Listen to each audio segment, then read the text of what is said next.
Okay, here's a little blurb from me about density, specific gravity, and specific weight. Density of a material is identified in this text with the letter rho, the Greek letter rho is density, and its units should be mass over volume. So in the metric system, we're talking about some kind of gram, usually over some kind of cubic meters or liters, something along those lines. Kilograms, grams, micrograms, whatever. That's what we're talking when we're talking density. And the English system, it would be, our unit for mass is the slug. So it would be the slug over cubic feet, slugs per gallon, something like that. The specific weight, which is gamma, the Greek letter gamma, its weight as in force downwards, which is basically mass times the acceleration of gravity. So it changes if you go to different planets that have a different gravitational pull. But weight over volume. So for the English system, pounds per cubic feet. For the metric or imperial system, there it's Newton. Newton per cubic meter, Newton per liter, something along those lines. And specific gravity is a great thing, unitless. And what it is the specific weight of your material over the specific weight of water. A lot of people that brew beer use specific gravity.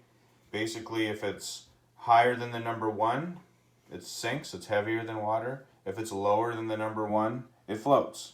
Most oils, hydraulic fluid included, has specific gravities less than 1, so they float on top of the water, which is why you see the purple sheen if you spill oil or something on the water. And if it's heavier, if it has specific gravity higher than 1, it sinks, does not float. So mercury obviously sinks to the bottom, has a specific gravity higher than water. What I want to do on this is show you the specific weight of water. You can find this on a table. It's 62.4 pounds per every cubic foot. And there's some neat calculations you can do with that.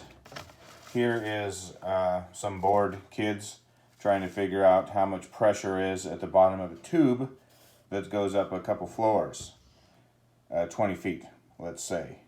And they want to know what the pressure is in this gauge. Well, you actually can use the specific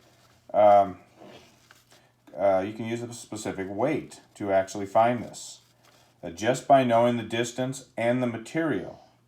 So what the pressure is on that gauge, 62.4 pounds per cubic feet, up 20 feet. If you just do the dimensional analysis here, you get pounds over these. One of these feet are going to cancel and give you a foot squared. Pounds per foot squared is a measurement of pressure.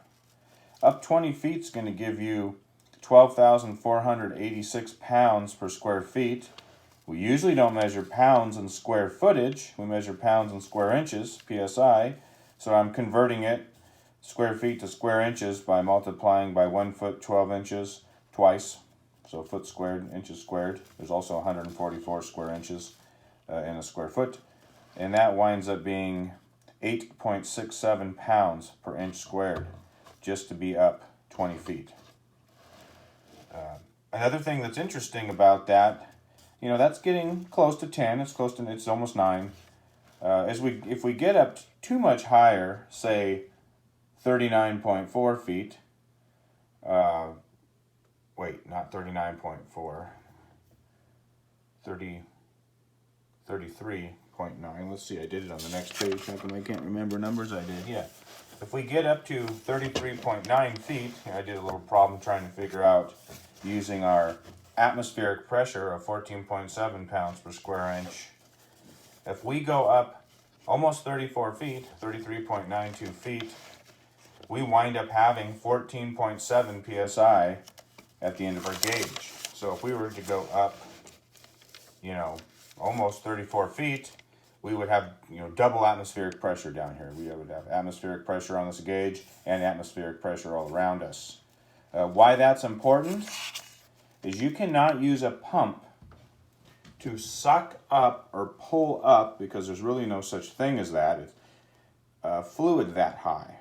You can't use a straw to drink fluid any higher than 33.9 feet, because it's atmospheric pressure that's actually pushing it up the straw or the tube.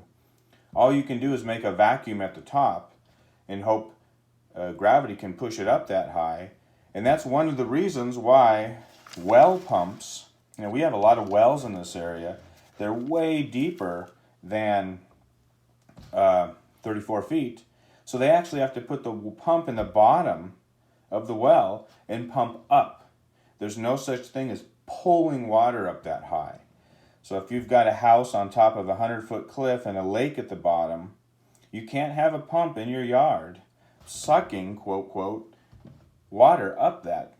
You have to have a pump at the bottom and push it up the hill. How much pressure are you going to need?